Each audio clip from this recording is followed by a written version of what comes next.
बहुत से बच्चों के कॉल्स आ रहे थे कि सर इस साल नीट का क्या होने वाला है, कैसे करें हम लोग, वेट करें, फिर से तैयारी करें, कोर्ट में केसेस चल रहे हैं तो क्या करना चाहिए हमें। बहुत सारे तमाम सवाल लोगों के मन में चल रहे थे। फाइनली सुप्रीम कोर्ट ने उसको फाइनली फुल स्टॉप लगा दिया है। आप सभी को ये हीयरिंग का जो रिजल्ट है वो पता चल चुका होगा कि एक लाइन में उन्होंने कह दिया, अगर एक सिंगल लाइन में अगर आप डिसीजन को देखें तो नीट की परीक्षा दोबारा नहीं होगी, क्लियर कर दिया उन्होंने। और क्या बोलना है सुप्रीम कोर्ट का, बहुत सारे पॉइंट्स आप लोग को पता होंगे। मुझे कुछ बातें जो समझ आ रही है वो मैं आप लोग को जरूर बतला देता हूँ। उनका कहना है कि कोई भी ऐसे स्पेसिफिक प्रूफ नहीं मिला है जिससे पता चल जाए कि सिस्टम पूरी तरह से लीक हुआ है। हाँ, ये बात उन्होंने एक्सेप्ट की है कि कहीं कहीं पे, खास करके पटना, बिहार, जिसका नाम उन्होंने लिया हुआ है कि पटना और झारखंड, इन जगहों पर लीक पेपर हुआ है। इस बात को नकारा नहीं जा सकता है। बट जो रिस्पॉन्सिबिलिटी थी जिसकी डाटा एनालिसिस करने की, आईआईटी मद्रास, उनके जो डाटा एनालिसिस को उन्होंने देखा है तो उसके बेसिस पे बतला रहे कि मास लेवल पर कोई भी सिस्टेमिक लीक पेपर का नहीं हुआ है।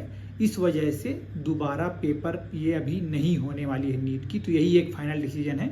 अब इस बात से किसी को कोई मतलब नहीं पड़ेगा। डजेंट मैटर कि व्हाट वी फील। एक वो सच्चा इंसान, एक वो सच्चा लड़का बेचारा जो बहुत मेहनत कर रहा था, बहुत एकदम हाई परफॉर्मेंस पर्सन वो नहीं है, एक एवरेज परफॉर्मेंस पर्सन था वो। तो ऐसे जो स्टूडेंट्स हैं जो एकदम टॉप क्लास नहीं पढ़ते हैं ना एकदम लोअर हैं, जो बीच वाले मिडिल क्लास में जो पढ़ते हैं नॉर्मली, कि हाँ हम क्रॉस करके किसी न किसी कॉलेज में एडमिशन पा जाते जरूर, तो ऐसे बच्चों को बहुत ज़्यादा इससे नुकसान होता है। बहुत ज़्यादा हताश हो जाते हैं बच्चे ऐसे ही सब रिजल्ट को सुनकर। और मुझे अब क्योंकि सुप्रीम कोर्ट का ये डिसीजन है तो इसके अपोज जाकर भी कुछ हासिल अब होगा नहीं, पर एक आक्रोशित मैं हो जाता हूँ ये सब रिजल्ट्स को देखकर कि सिंगल लाइन में जो मेरे दिमाग में पहला जो ख्याल यही आया कि सिस्टम भी, मतलब कि सुप्रीम कोर्ट ने भी इसको मान लिया कि हाँ सिस्टेमिक लीक नहीं हुआ, बट इस बात से इनकार नहीं किया है कि लीक हुआ है, मतलब कि पेपर लीक हुआ है और कई बच्चे इस पेपर लीक का फ़ायदा उठाए हैं। अब किसी को अगर इसका फ़ायदा हुआ है तो जाहिर सी बात है कि किसी बच्चे को उसका नुकसान होगा। और फ़ायदा कौन उठा सकता है? जिसके पास पैसा होगा। तो सिंपल सी बात, मतलब एक लाइन में अगर देखें तो बिहाइंड द डिसीजन बात ये हो जा रही है कि अगर आपके पास पैसा है, आपके पास पहुँच है, तो आप एग्ज़ाम को भी जैसे तैसे करके क्वालिफाई कर सकते हैं और कोई भी आपको कुछ नहीं कर पाएगा। तो अब जो डिसीजन नीट का आना था वो तो आ चुका। अब हमारे पास क्या हमको करना है? या तो हम वापस से तैयारी में लग सकते हैं, जो आपको अगर लग रहा है कि बहुत पीछे आप चले गए हैं, नहीं हो पा रहा है आपका इस साल, तो है ना। और अगर ऐसे लग रहा है कि अब आपको इस बार कुछ ना कुछ मिलने के आसार हैं, चाहे वो एमबीबीएस हो, चाहे आयुर्वेद हो, चाहे डेंटल हो, चाहे और भी जिस स्ट्रीम में आपको जाने का इंटरेस्ट हो, वो अगर आपको मिल पाने की संभावना है, आप उसके साथ जा सकते हैं। आप वापस से अगेन तैयारी में लग सकते हैं, या फिर आप चाहें तो कोई अदर स्ट्रीम अब आप चुन कर उस दिशा में आगे बढ़ सकते हैं। कुछ भी आपको अगर कुछ और चीज़ें करनी हो तो, लाइक बाहर जाकर पढ़ने की कई लोगों का सोच रहता है, ऐसा भी रहता है कई लोग का, तो ये सब चीज़ें आप देख सकते हैं। पर थोड़ा सा मैं दुखी जरूर हुआ हूँ इस बात को कि बहुत ज़्यादा इम्पैक्ट पड़ता है ऐसे बच्चों पर, जो मैंने आपको बताया कि जो बहुत हाई एजुकेटेड नहीं है, मतलब एकदम टॉप क्लास वाले नहीं हैं, एकदम बॉटम क्लास वाले नहीं हैं, ठीक ठाक वाले पढ़ते थे जो लोग, कि निकलने की संभावना थी, उनके लिए एक ब्लॉक हो गया।